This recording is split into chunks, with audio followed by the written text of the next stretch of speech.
Hi there, I'm Delphine. My sister told me not to come to Easter because I'm just a mechanic. But that wasn't the part that broke me. The worst part? They used my name to win a scholarship, stole my credit to fund wine nights and flights, and smiled through it all like nothing was wrong. They made me the outsider, then used my silence to rewrite the story without me.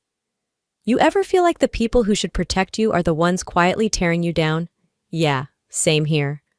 So I froze her credit card. But that was just the beginning. It was a quiet Thursday evening, and Lexington had just started to feel like spring again. The scent of cut grass still hung faintly in the air as I locked up the garage, wiping my hands on the rag tucked in my back pocket. The last oil change had taken longer than expected. Customer talked too much, the bolts were rusted, and my mind wasn't really in it. But that didn't bother me. I liked the silence that came when the shop doors finally rolled down. No clanking tools, no hum of engines, just peace. I'd been thinking about Easter all day. It was less than 2 weeks away, and every year I brought my homemade pecan pie to brunch at my mom's place. It was my thing. Even Travis, my sister Marjorie's boyfriend, had complimented it last year, twice, and that man looked like he survived on kale and smugness, so that meant something. I was halfway to my truck when my phone buzzed in my jacket. I expected a parts supplier or maybe one of the guys asking about schedules, but it was from Mom. Hey honey, maybe skip Easter this year. It'll be a smaller gathering. No emojis, no love you. Just that. I stared at the message for longer than I should have, thumb hovering. Surely she meant something else. Maybe they were traveling. Maybe Grandma wasn't up for it this year. Or maybe I was being replaced. I didn't text back. Instead, I slid into the driver's seat and sat there, keys unmoved in the ignition, until the streetlights blinked on around me. Back home, I kicked off my boots and dropped my keys on the counter, the kitchen half lit by the soft overhead light I always forgot to change. I pulled out my phone again, opened the family group chat, Easter brunch planning. I had muted it months ago because they argued about the most absurd things. Do lilies look too funeral? Should we match napkins to table runners? But I always stayed in it. Only this time I wasn't in it. The group name was the same, but my name, Delphine, wasn't listed among the members. I scrolled up. There it was. 3 days ago, a message about the new group being smaller and easier to manage. There were photos of table settings, a pinned note with approved color schemes, and even a dress code. Elegant spring formal. I scrolled until I saw Marjorie's comment. We want to keep it elevated this year. I almost laughed. Elevated? We used to eat ham out of a foil tray and argue about who forgot to bring rolls. Now we're elevated? The ache in my chest built slowly. I wasn't crying, but something cracked, like a pipe under too much pressure. Silent, but impossible to ignore. I called Mom. She picked up on the second ring. Oh, Delphine, hi. I got straight to it. Did I do something? A pause, just long enough to be noticed. No, of course not, sweetheart. It's just, this year is more formal. You know, Travis's parents will be there and they're a bit traditional. I rubbed my temple. Mom, I've been to every Easter brunch since I was 12. She sighed. It's nothing personal. We just thought maybe you'd be more comfortable not coming, that's all. Comfortable, I repeated. You know how these things go, she added, her voice syrupy. It's just easier when everything aligns. Aligns. Like me not being there made the image cleaner. Before I could reply, she said, If you do come, maybe wear something a little more refined. Like a dress, not the coveralls. I let that sit in the silence. She filled the gap. You know how first impressions are. I didn't answer. We said our goodbyes, hollow and clipped, and I ended the call with a strange buzzing in my ears. I'd spent the last 6 years building my own business from nothing. Sweat, scraped knuckles, late nights under trucks when everyone else was asleep. And somehow, that made me less worthy of a chair at their table. It was almost midnight when I walked into my kitchen and pulled open the recipe folder on my tablet. The pecan pie recipe sat there, bookmarked for the last 5 years. I stared at it for a long time. Last Easter, I'd arrived early. The AC had gone out, and no one else knew what to do. I fixed it in 15 minutes so Grandma wouldn't melt in her Sunday blouse. No one even asked how I knew how. They just assumed I would. That's what I was to them. Useful. Quiet. Out of the way. I held down the delete icon on the recipe. Confirm delete? Yes. I shut off the lights and stood in the dark kitchen, hand resting on the counter. It was just a pie, just a brunch, just a text, but it felt like a final cut. Like they had finally said out loud what they'd been whispering behind closed doors. Not one of us. I picked up my phone, turned off the screen, and whispered into the dark, "Noted. I won't show up where I'm not wanted." The next evening, I found myself driving across town with a small red toolbox rattling on the passenger seat. I'd borrowed it from Dad last month to fix a bent hinge on the back gate and hadn't gotten around to returning it. No one had asked for it back, but after that message from Mom, it felt like the kind of thing they'd use to say I didn't respect their home, so I figured I'd beat them to the punch. It was just after 6. The light outside had turned golden and sharp, cutting shadows across the porch as I climbed the steps. Their front door was open, the screen door closed but unlocked. I heard clinking dishes inside and the soft hum of a kitchen radio. I stepped in quietly, setting the toolbox down by the shoe rack. "Hello?" I called out, just loud enough to announce myself. No one answered. Then I heard voices, low and clear, coming from the kitchen. "I'm just saying," Marjorie's voice floated around the hallway. "If she's there, it's going to change the whole tone." A beat passed. Then Mom answered, gentler but laced with something else. "We want to keep it simple this year, clean. You know how Travis's folks are." Marjorie exhaled through her teeth. "She's a mechanic, Mom. It's embarrassing. I mean, what's she even going to wear?" Mom chuckled lightly, as if that sealed it. I stood frozen by the coat hooks, heart thudding loud enough I was sure they'd hear. Embarrassing. The word landed harder than expected. Not hurtful like a slap. Worse. Dismissive. Casual. They didn't know I was there. And I didn't wait for them to find out. I backed out as silently as I could, eased the door shut behind me, and walked briskly to my truck. My hands were cold when I gripped the steering wheel. The drive back was a blur. Red lights, radio static, headlights too bright. By the time I pulled into my apartment complex, it was already dark. I made myself tea I didn't really want, and while the water boiled, I kept hearing that word in my head. Embarrassing. I sat at the kitchen table, the one with the chipped corner I kept meaning to fix, and stared at nothing. It wasn't like I hadn't felt it before, that slow slide into the background whenever Marjorie had company, the awkward half-smiles when Travis talked about careers. But this? This wasn't subtle. This was deliberate. I thought back to last year, to her birthday dinner at the Italian place downtown. Travis had leaned over the candlelit table and asked, "So what do you do exactly, Delphine?"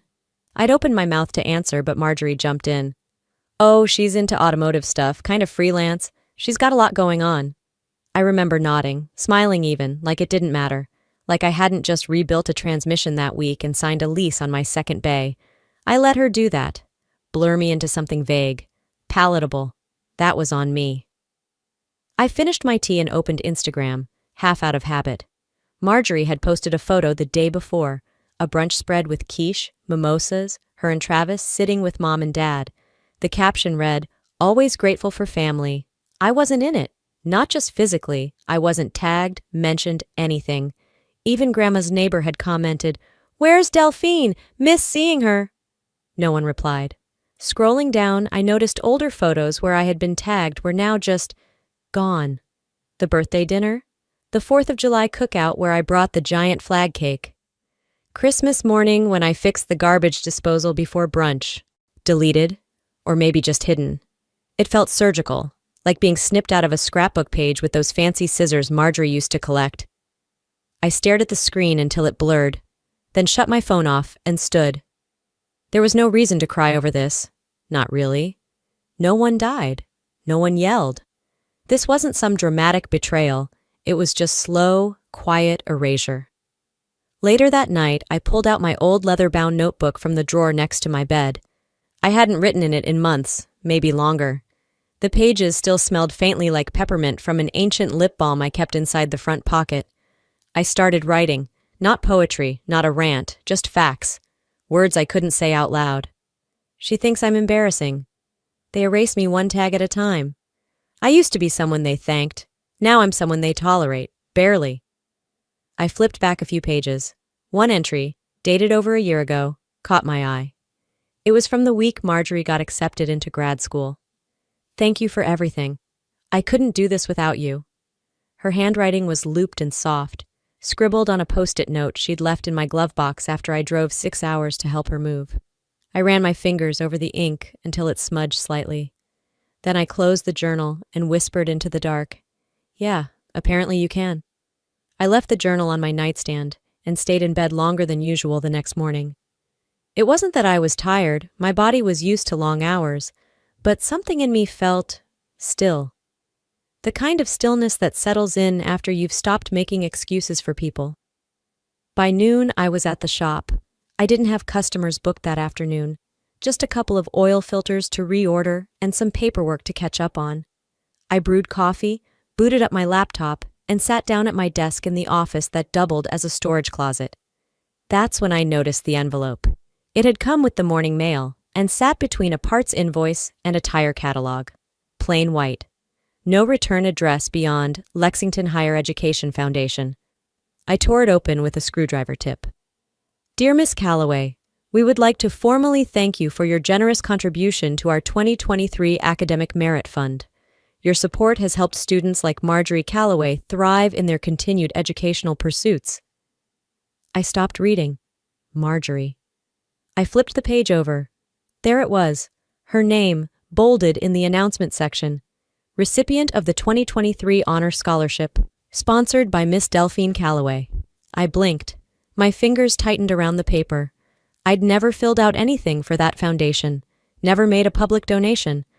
I'd paid her tuition, sure, quietly, monthly. But this? They made it sound like I'd raised a banner, stood behind a podium, only I hadn't been there. And no one had told me this existed. I stood abruptly, the office chair scraping behind me. It didn't make sense, not at first. I thought maybe it was an administrative error. Someone had added my name by mistake. But deep down, I already knew. This wasn't random. Someone used my name. On purpose. Back in the fall, Marjorie had texted me, saying she needed a scan of my ID for a FAFSA emergency, something about verifying her independent status. I didn't think twice. I'd been helping her for years. I dug through my email archives and found it within seconds. There it was, in my sent folder. ID, signature, everything. Staring at that old email made my stomach twist. It was the kind of twist that comes when you realize you weren't just overlooked. You were used. I opened my laptop and started searching. If this scholarship existed, it had to be public somewhere. Sure enough, within minutes I found it. A press release from the university's donor banquet. The headline read, "Top donors honored for their support of student excellence."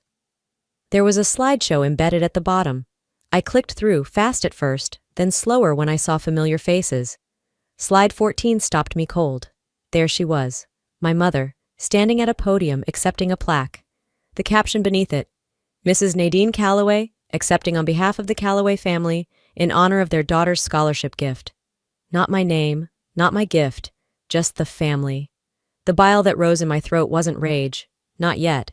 It was disbelief. I'd funded my sister's education for nearly 3 years. Quietly, consistently. I'd done it to give her a shot she couldn't afford herself. And now they had the nerve to polish it up and pass it off as some noble family effort? I sat down hard, staring at the screen. Then I clicked on the event video. Mom was smiling wide, wearing the blue blazer she only pulled out for weddings and court dates. She said things like, "We believe in supporting our youth," and "We always knew Marjorie was meant for more." I didn't exist in that speech. Not even a passing mention. I leaned back in my chair and stared at the ceiling. This wasn't about money anymore. This was erasure. First from Easter, then the group chat, then the family photos, now from my own act of generosity. They weren't just pushing me out of the picture. They were cropping me out of the story entirely. Back at my desk, I pulled open my banking app. I'd kept the tuition payments on autopilot for so long, I barely noticed them leave my account anymore. Tuition, books, housing. I tapped over to recurring transfers. There it was, scheduled for the 5th of each month. Next payment, $2,250. I stared at it for a long time. One tap could freeze the whole thing. No warning, no explanation. Just like they'd done to me. I didn't hit cancel. Not yet. But I hovered. My thumb was steady, and for the first time in weeks, so was my heart. That night, I left the banking app open on my screen, the cursor still hovering over the cancel button. I didn't click it. Not yet. But something had shifted. The kind of shift you don't always recognize until it catches up with you days later, like a slow crack in a windshield finally spreading all the way across. The next morning, I ran out of brake fluid in the garage. I'd placed a wholesale order last week, so I swung by the local supplier to grab it. I keep a company credit card for shop expenses, basic stuff, parts, fluids, inspection tools, nothing fancy. I slid it across the counter like I always did. The guy behind the counter swiped it, frowned, swiped again. Then he looked up at me, awkward. "Sorry, Del. It's not going through," I blinked. "That can't be right. Try it again." He did. Still nothing. I paid in cash, grabbed my receipt, and walked out with the box in hand, heartbeat picking up with every step. Something was wrong. Really wrong. Back at the shop, I logged into my personal credit portal. I didn't even finish my coffee before the screen loaded and I saw it. Outstanding balance. $3,814.27 new card issued under my name. Charges over the last 2 months. Flights. Sephora. Wine bars in Louisville. I hadn't flown anywhere in over a year. I hadn't bought perfume since Christmas. I couldn't remember the last time I sipped wine that didn't come from a twist cap. I pulled up the detailed statement. One charge was a stay at a boutique hotel downtown. The same weekend I had a transmission replacement emergency in the shop. Another was a purchase from an upscale salon. Hair extensions, lashes, a color job. The shipping address linked to the card? Travis's apartment, not mine. And just like that, the pattern came into full view. Marjorie didn't just lean on me for tuition. She was living off me. She had quietly stepped into my financial shoes, one purchase, one lie, one forged form at a time. I sat there in the dim light of my office, the door half shut, the quiet humming of the garage's air compressor somewhere behind me. I stared at the numbers, the dates, the receipts, feeling something between fury and humiliation start to rise. I hadn't even noticed. I opened another browser tab and searched for small business credit scores. Then I clicked into mine. It had dropped 72 points since February. That explained the call I got last week when I tried applying for a small renovation loan to expand the shop. The bank had stalled, told me there were outstanding issues and to check back in 30 days. I didn't think much of it then. I do now. I ran a trace on the mailing address, confirmed the cross streets. Travis's name was on the lease.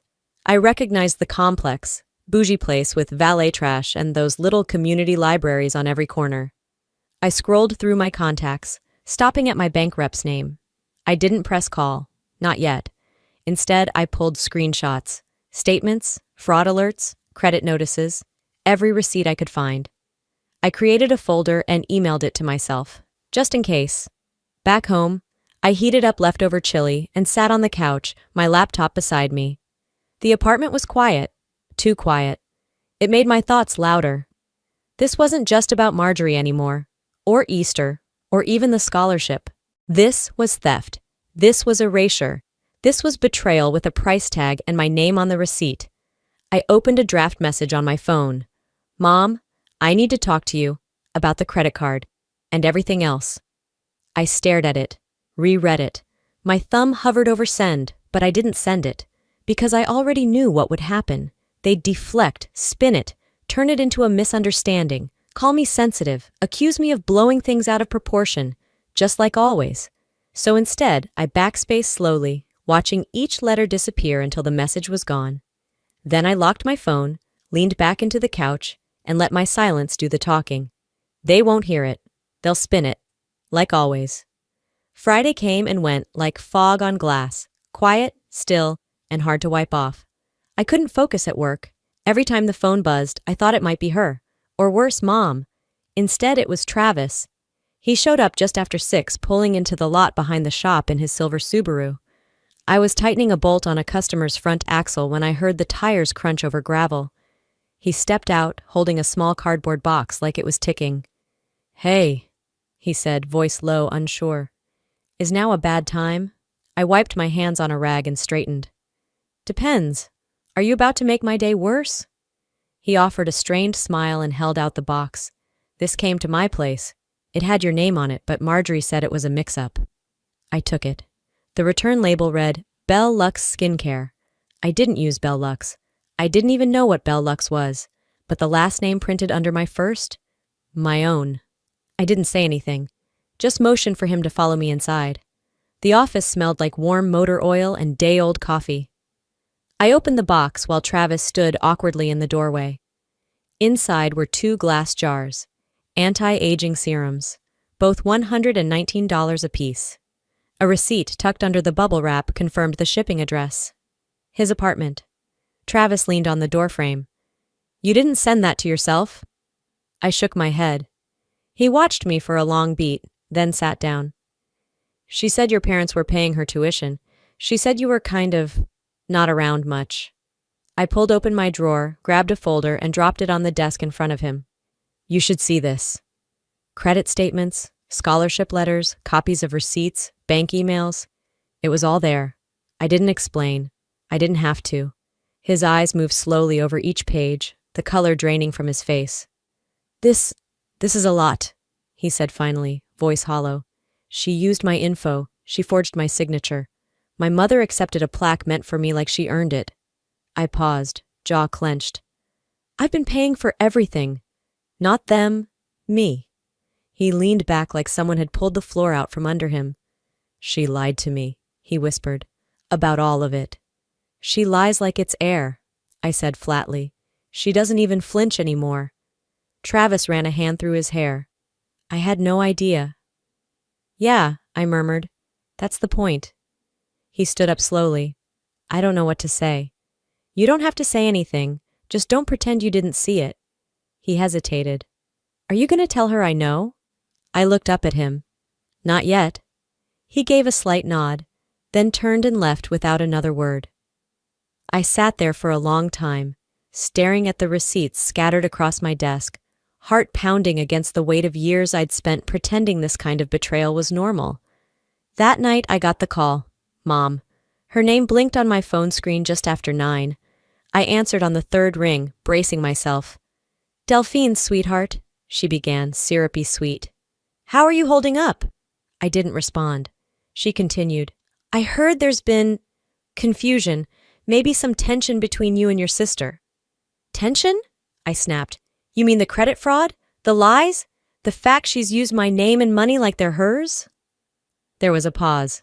Then, in the calmest tone she could fake, she said, Let's not blow things out of proportion. I almost laughed. You knew, didn't you? I said. Marjorie's under so much pressure, she deflected. This isn't like her, you know that. I pressed my fingers against my temple. It's exactly like her, and you've let her get away with it her whole life. She's just trying to survive. So am I, Mom, I snapped. And I'm tired of doing it with one hand tied behind my back while she rides on my shoulders. Silence stretched between us.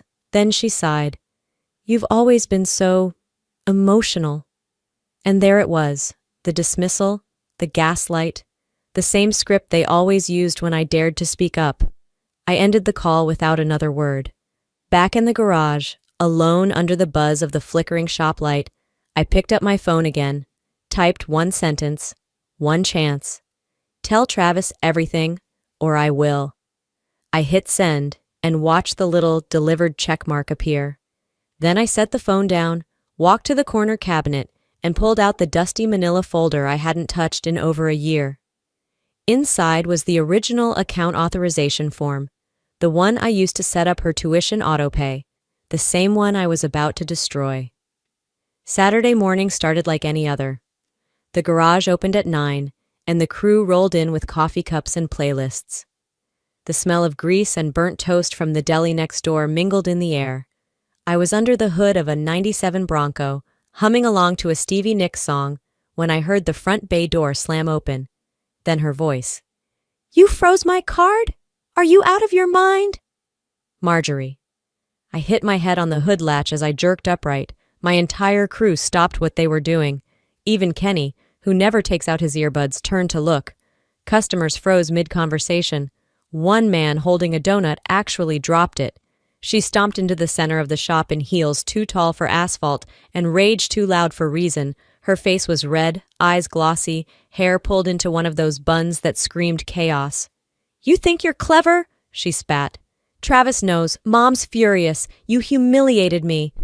I glanced at Luis, my junior tech, who was already pulling out his phone, not subtly.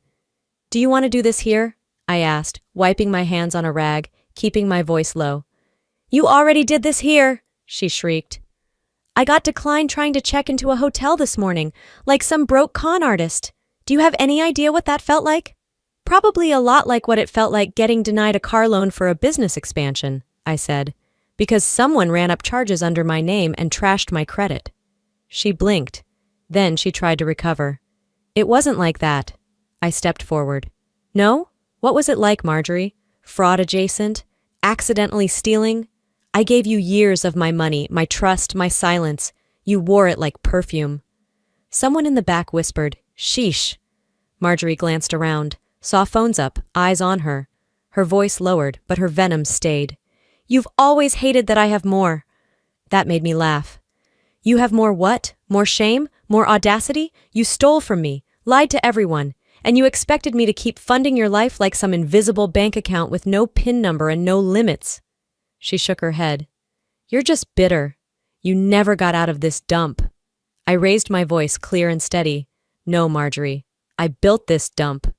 With busted knuckles and long nights and no help from you, you don't get to walk in here and spit on it." The silence after that was thick. Finally, Luis spoke. "I got the whole thing." I nodded once.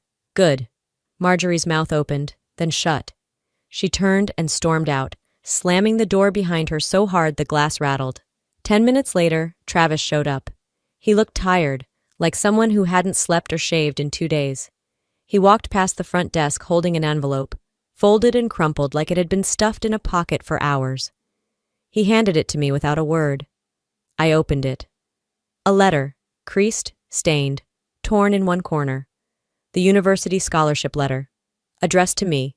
My name, my donation, my thanks. He finally spoke. "I found it in her trash."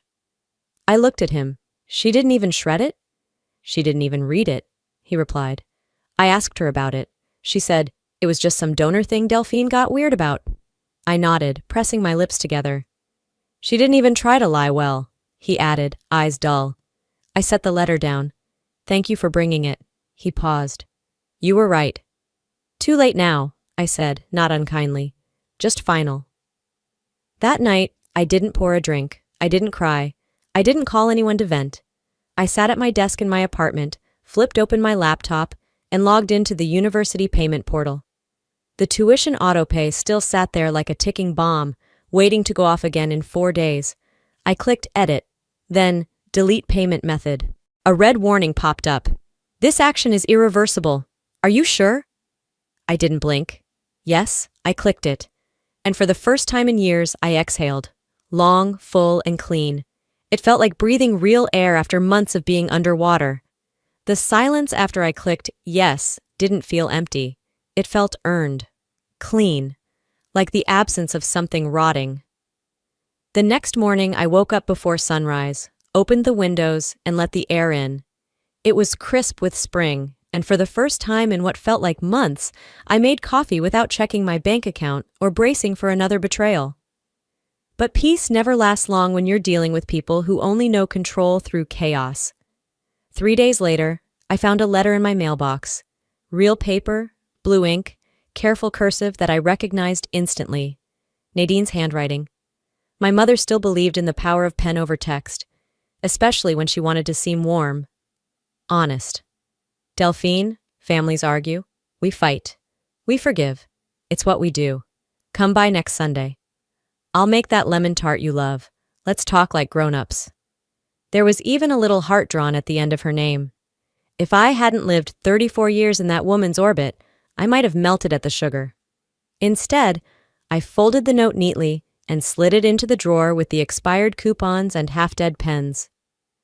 Later that afternoon, I stopped at Sweet Hollow Cafe to grab a sandwich. A woman in a pastel cardigan smiled at me from the line. Mrs. Palmer. She lived 2 doors down and had given out cinnamon cookies last Christmas. "Oh, honey," she said, reaching to pat my arm. "I'm so sorry to hear what happened with Marjorie." I froze mid-reach for the napkins. "Sorry to hear what?" She tilted her head with that sympathetic frown, Southern women perfect by age 50. "About how things fell apart between you two. Nadine told me it's been rough. She said you've been struggling, a little jealous, lashing out." I blinked. "She said you cut off Marjorie's school funds over some personal grudge, that you're under stress. But don't worry," she whispered like she was sharing a family secret. "We all go through hard seasons. I told her you just need grace." It hit me like a slap made of honey. I smiled tight. "Thanks, Mrs. Palmer." Then I turned, walked out of the cafe without my sandwich, and sat in my truck until my hands stopped shaking. She'd done it. Nadine had pulled her favorite move, wrapped cruelty in concern, coded shame in sympathy, and served it to the neighbors before I could even finish catching my breath. She wanted to play the wounded matriarch, paint me as unstable, bitter, the broken sibling who couldn't handle her sister's success. They never wanted the truth, just a better narrative. Later that night, I sat at the table flipping through old photos on my phone, and one stopped me. A shot from the scholarship banquet 2 years ago, the one I didn't attend. I hadn't known I was even supposed to be there. But there she was, Nadine, dressed in pearls, holding a plaque, beaming like she'd earned it herself. The caption on the university's Facebook page read, "Mrs. Calloway, attending in honor of the family donor." Not a donor, not even the daughter who donated. The family, no mention of me. I set the phone down and laughed, dry and hollow. She never wanted a daughter who rebuilt carburetors and smelled like engine oil. She wanted a daughter who fit into pearls and posed for plaques. So I wrote, not to her, not to Marjorie. I opened my social media account and drafted a post. No names, no drama, just a photo of the scholarship letter and a single sentence. "When you're erased by your own, write your name back in ink." I hit post. At first silence, then slow likes, a few comments, one from a former classmate. "I always knew you were the backbone." Another from a neighbor. "About damn time." The rest was quiet, but not the kind that felt lonely. It felt still. I powered off my phone, walked to the kitchen, and poured myself a glass of water. Then, standing in the dark of my own apartment, I whispered into the stillness, "Let them come now." The next morning arrived with no fury, no fallout, just quiet. Not the kind that weighed you down, but the kind that made you think, maybe I made it out alive. I opened the curtains slowly, letting sunlight paint golden lines across my living room floor. I poured coffee, stronger than usual, and sat on the couch with my legs tucked underneath me. The house felt still, but not sad. Before touching my phone, I did something I hadn't done in months. I pulled out the old photo box, the one I kept in the closet under the toolbox, behind the dusty tax folders and extra spark plugs. The first picture that surfaced was us as kids, me in overalls holding a wrench, Marjorie beside me in a tulle skirt, pouting because I wouldn't let her use the socket set like it was a toy. Mom had labeled it in Sharpie, "Delphine and Marjorie, opposites forever." I set it aside and opened my phone, scrolling back through our old messages. Birthday greetings, screenshots of her grades, emojis, casual updates. The usual stuff between sisters who didn't live together, but still tried. Then there were the ones that hurt more. "Thanks again for helping me with tuition. You're my hero." Or, "I owe you forever, Del." Forever, huh? Apparently forever had a shorter shelf life than I'd thought. I tapped out of messages and opened the university's billing portal again. Her name was still listed on my payment profile. Tuition, books, meal plans. All filed neatly under Authorized User. I clicked into the settings. A pending payment sat scheduled for the following Friday. $2,900 for spring enrollment. The system prompted a warning. Removing this method will affect student enrollment status. Continue? I didn't blink. Yes. Delete. There was no confirmation page. Just a final flash of white and the quiet refresh of the screen, now absent of my card. Done. If this meant she got unenrolled, she'd have to deal with it. She could explain it to the registrar, to her loan officer, to herself. I closed the laptop and sat back, waiting, not in guilt, not in fear. Just in expectation. Like a tide I knew would come in eventually. It took less than 3 hours. The first notification came as a missed call, then a text. Marjorie, did you cancel the payment? Marjorie, are you serious right now? Marjorie, I'm going to lose everything. You don't get to do this. I didn't answer. Then came an email. Her subject line was all caps. You're ruining my life. I didn't open it. Then a voicemail from Nadine. Delphine? She began in that voice she saved for obituaries and bank managers. I just spoke to Marjorie. What you've done, it's not just cruel, it's vindictive. You're hurting your sister's future out of some childish resentment. I waited until the message ended before calling her back. She picked up on the second ring, her breath tight like she was expecting a storm. You're ruining her life, she repeated. No, I said calmly. She did that herself. Click. Later that afternoon, I found out through Travis, he left a note in her handwriting on my windshield, that he had moved out. Just packed his stuff, dropped her key on the counter, and drove to Cincinnati to stay with his cousin. The note read, You tried to tell me. I should have listened. I'm sorry. I folded it once and slipped it into my glove box. That evening, the sun dipped slow behind the trees, casting long shadows across my balcony. I sat outside with a glass of ginger ale, watching the clouds shift. My phone, usually a grenade of notifications, sat face down and still. It shouldn't feel this good to finally be done, I whispered, but it did, and I let it. Easter morning came soft and slow, like a breath I didn't have to hold anymore. The streets were quiet except for the distant bell of St. Luke's ringing out across the rooftops. Most homes in Lexington were already bustling with family noise, ham in the oven, dresses zipped, bow ties crooked. But my shop was still. No scent of cinnamon rolls, no floral centerpieces, just motor oil, faint gasoline, and a silence I had grown to crave. I unlocked the side door to the garage out of habit more than need. The place was closed, but I wanted the comfort of routine. Coffee brewed in the corner, the hum of the fluorescent lights overhead, the rhythmic clink of tools as I tidied the bench. The quiet wasn't empty. It was mine. I sat on the rolling stool by Bay 3, sipping from my chipped mug, and watched a lone leaf float across the concrete floor. No one was texting. No one was demanding. No one was expecting me to smile through it. For once, there was no invitation to be excluded from. And weirdly, that was its own kind of freedom. Later that afternoon, as the sun lifted higher and warmth touched the shop's steel beams, my inbox pinged. An email from the university. Sponsor information updated. No current payer on file for Marjorie Calloway. Attached was a notification that tuition was now overdue. No automatic extension. No deferment filed. I barely had time to close it before another one came in. A fraud alert from the bank. An attempt had been made to charge a flight to my canceled card. The decline had already been issued. But the attempt was there. A final pull at a cord I had already cut. She still hadn't realized it wasn't hers anymore. Travis, I heard from the grapevine, had packed Marjorie's remaining boxes and dropped them on Mom's porch with no note. No warning.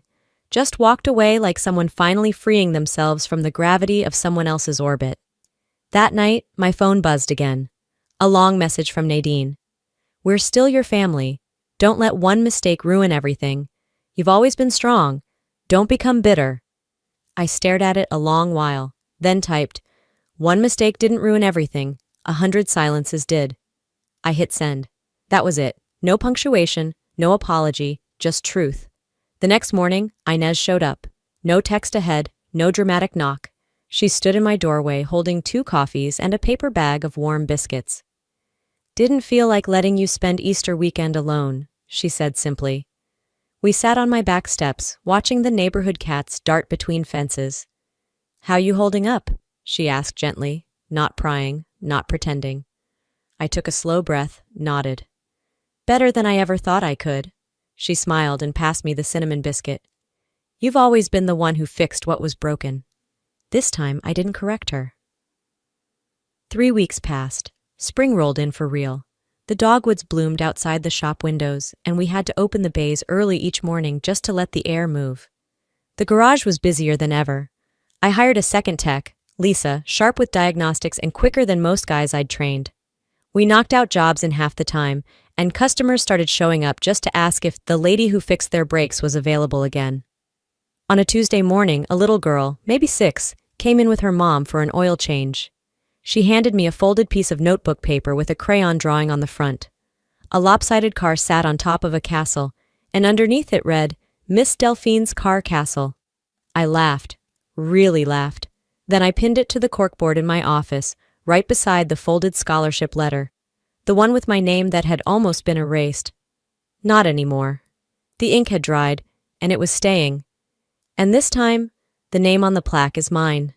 Just mine. Healing doesn't always look like a big turning point. It doesn't always arrive with a breakdown or breakthrough. Sometimes healing just shows up. Quietly. It can look like a full night of sleep after weeks of anxiety.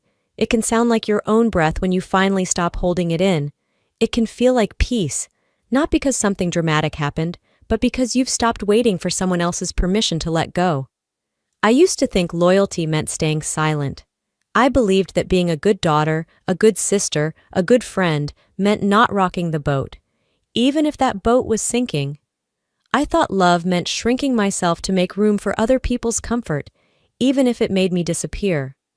But here's the truth. I've come to learn the hard way. Silence isn't love. Silence is the soil where resentment grows. It's where truth gets buried, and pain gets passed down like an heirloom. When you finally speak up, when you finally say enough, you risk losing people. You risk being called selfish, dramatic, difficult. You might hear that you've changed, as if that's a bad thing. But here's what they won't tell you. In losing them, you find you. The version of you that doesn't shrink, doesn't hide, and doesn't apologize for needing honesty and respect. So if you're watching this, and you've ever felt dismissed, overlooked, or used by the people you thought would always have your back, hear me when I say this. You are not broken. You are not too much. And you do not owe anyone your silence in exchange for love. Choosing yourself isn't betrayal. It isn't selfish. It's how you stay whole. It's how you survive. And now I want to hear from you. Have you ever had to set a boundary with someone you love? Do you think love, especially in families, should come without conditions? Or do you believe that love and accountability go hand in hand? Drop your thoughts in the comments. Let's talk about it. And if this message hit home, if it made you feel a little less alone or reminded you of your strength, drop a 1 or tell me what city you're in. I read every comment. Seriously. And if you want more conversations like this, real talk for real people living through real things, go ahead and hit subscribe. There's more to come, and I'd love for you to be part of it.